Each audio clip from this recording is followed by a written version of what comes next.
Friends, आप सभी का स्वागत है इस न्यू क्लासेस में। मैं मनीषा आपको पढ़ा रही हूँ यानी कि इंडियन हिस्ट्री बोले तो मध्यकालीन इतिहास अपना चल रहा है। मध्यकालीन इतिहास में अपना चल रहा है मुगल साम्राज्य में अपन ने किस तरीके से मुगल साम्राज्य की स्थापना होती है, बाबर के बारे में पढ़ा। और फिर अपन ने देखा कि बाबर की मृत्यु के बाद किस तरीके से हुमायूं शासन को चलाता है। हुमायूं के शासन चलाने के बाद बीच में शेरशाह सूरी आता है। अभी अपन ने शेरशाह सूरी को स्टॉप किया है। जैसे ही पूरा मुगल साम्राज्य समाप्त होगा उसके बाद शेरशाह सूरी को देखेंगे। और अभी अपन पढ़ रहे हैं अकबर के बारे में। अकबर के बारे में मैंने बताया किस तरीके से इनका जन्म होता है। काला दौर जो आपने पढ़ा होगा है उस तरीके से। उसके बाद अकबर 11 वर्ष की उम्र में मतलब पंजाब का जो गवर्नर रहता है, हुमायूं की मृत्यु होने के बाद उसके बाद उसको राजपाट संभालना पड़ता है। और इसका संरक्षक जो है बैरम खां रहता है। बैरम खां दूसरा संरक्षक रहता है। इस तरीके से आपने पूरा कंप्लीट किया है। आज पढ़ रहे हैं हुमायूं के जो नवरत्न थे। नवरत्न मैंने बता दिए हैं पूरे नवरत्न के बारे में। जो 9 व्यक्ति उसके दरबार में रहते थे, जो अकबर के दरबार की शोभा बने हुए थे, उनके बारे में। लेकिन कुछ जो फेमस हुए हैं जैसे तानसेन हो गए, बीरबल हो गए, अबुल फजल हो गए, अब्दुल रहीम हो गए और फैजी हो गए, इनके बारे में थोड़ा डिटेल में देखते हैं क्योंकि क्वेश्चन यहाँ से उठकर आते हैं। अगर आप पूरे मुगल साम्राज्य में अगर पूरा कुछ भी ना पढ़ के जाते हो ना एग्जाम में, अकबर को पढ़ जाते हो तो 1-2 क्वेश्चन तो आपके यहीं से कवर हो जाएंगे। ठीक है, तो आइए देखते हैं अकबर के बारे में।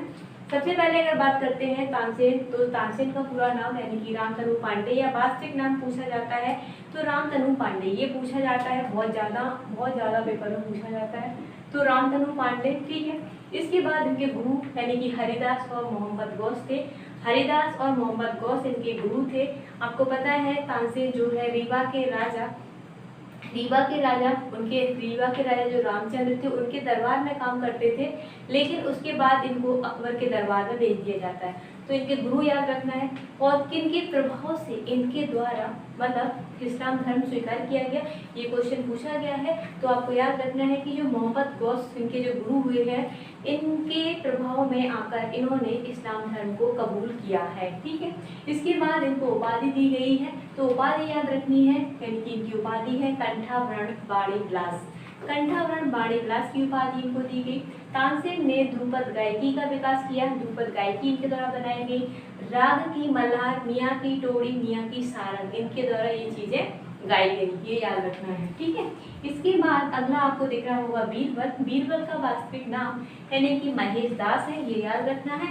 वही इनकी उपाधि राजा की उपाधि इनको दी गई थी। वही तोड़रमल को भी राजा की उपाधि दी गई, तो ये याद रखना है। इसमें मुख्य पूछा जाता है कि इनको कौन सा डिपार्टमेंट दिया गया था। तो 1583 में न्याय विभाग का इनको अध्यक्ष बनाया गया। और इनकी जो मृत्यु होती है तो वो 1586 में ये क्या कर रहे थे, यूसुफ फजई जो थे उनके टाइम पर जो विद्रोह हुआ इसको दबाने के लिए गए थे, तो वहीं ये लड़ते हुए मारे जाते हैं। ठीक है, इस तरीके से। वही अगला है आपका अबुल फजल के बारे में कहा जाता है कि ये अबुल फजल मतलब नागौर में इनका जन्म हुआ था। और बात करें तो इसमें जो दीन इलाही धर्म अकबर के द्वारा चलाया गया था और इसका प्रधान पुरोहित यही बने थे। ठीक है, इनकी जो बुक थी अकबरनामा यानी कि अकबरनामा याद रखना है। इसमें आईने ए अकबरी इसका 5वां पार्ट है। क्वेश्चन पूछा जाता है कि आईने ए अकबरी का भाग 5 यानी कि भाग 5 किससे संबंधित है। तो आपको तो अकबर ही याद रहता है लेकिन अकबर नहीं याद करना है। 5वां पार्ट जब स्पेशली लग के आए ना तब आपको याद रखना है कि ये अबुल फजल की आत्मकथा से संबंधित था। किसकी? अबुल फजल की आत्मकथा से। इनकी मृत्यु 1602 में क्या होता है, जहांगीर इससे मतलब थोड़ा कहते हैं जलस्पन था जहांगीर को अबुल फजल से। तो ये वीर सिंह बुंदेला, आपको पता है ओरछा का राजा वीर सिंह बुंदेला के द्वारा इनकी हत्या कर दी जाती है। ये चीज़ याद रखनी है। वही अगला पॉइंट है फैजी अकबर के दरबार का राजकवि था और इसके द्वारा महाभारत का फारसी में अनुवाद रजमनामा के रूप में किया गया है। तो ये पॉइंट आपको याद रखना है, अच्छे से याद कर लेना है कि किसने क्या किया है, किससे क्या संबंधित है। 2 चीजें और रह गई हैं, तोड़रमल को भी देख लेते हैं। तोड़रमल जो है राजस्व डिपार्टमेंट को पूरा जो रेवेन्यू सिस्टम था उसका जो अधिकारी था वो तोड़रमल था। तोड़रमल के बारे में अगर बात की जाती है तो ये अकबर के 9 दरबार में ही शामिल था, नवरत्न में ये गिना जाता है। इसके बारे में अगर मैं बात बताऊं तो ये था सबसे पहले ये शेरशाह सूरी के दरबार में था।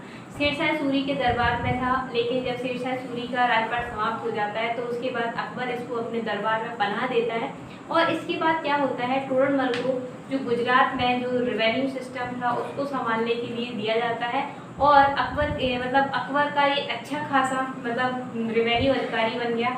और इसके द्वारा एक नई आईन-ए-दहसाला पद्धति लागू की गई। ये क्वेश्चन पूछा जाता है कि आईन-ए-दहसाला पद्धति किसके दरबार में लागू की गई थी, तो याद रखना है अकबर के दरबार में लागू की गई थी। और किसके द्वारा की गई थी, तो ये याद रखना है कि ये तोड़रमल के द्वारा लागू की गई थी। कब की गई थी, 1580 में। ये चीज याद रखना है। अकबर के द्वारा इसे राजा की उपाधि दी गई थी। तो राजा की उपाधि दो लोगों को दी गई थी, एक तो बीरबल याद रखना है, दूसरा तोड़रमल याद रखना है। वही अगर बात करते हैं आईन-ए-दहसाला पद्धति को, इसे तोड़रमल बंदोबस्त के नाम से भी जाना जाता है। ठीक है। इसके बाद अब्दुल रहीम खाने खाना। तो अब्दुल रहीम खाने खाना की अगर मैं बात करूं तो अब्दुल रहीम खाने खाना अकबर का जो संरक्षक था बैरम खां, तो बैरम खां की पत्नी थी सलीमा बानो बेगम। तो उसी से ये अगर बात करते हैं तो अब्दुल रहीम खाने खाना होता है। तो अकबर क्या कर लेता है, जो बैरम खां की जो विधवा रहती है उससे शादी कर लेता है। शादी करने के बाद उसे बेगम के रूप में स्वीकार करता है और उससे ये पुत्र होता है अब्दुल रहीम खाने खाना। तो अब्दुल रहीम खाने खाना के बारे में सिर्फ आपको इतना याद रखना है कि ये हिंदी कवि के रूप में जाना गया, यानी कि अकबर के दरबार में नवरत्नों में गिना जाता है और ये एक हिंदी कवि के रूप में जाना गया। ये चीज़ आपको याद रखना है। इसके बाद आपने देखा हकीम हुकाम रसोइया था, मुल्ला दो प्याजा। इस तरीके से अकबर के दरबार में जो 9 नवरत्न थे वो इस तरीके से अपन ने कंप्लीट किए हैं। कल अकबर के विजय अभियान देखेंगे और अकबर के द्वारा क्या क्या और काम किए गए, ये सारी चीज़ें। ठीक है। तो इस तरीके से अपन कंप्लीट कर रहे हैं। वीडियो ज़्यादा लंबा इसीलिए नहीं बनाते कि आपको देखने में थोड़ा बोर फील ना हो, इसीलिए छोटा वीडियो रखते हैं। छोटे वीडियो में एकदम सॉलिड जानकारी देते हैं।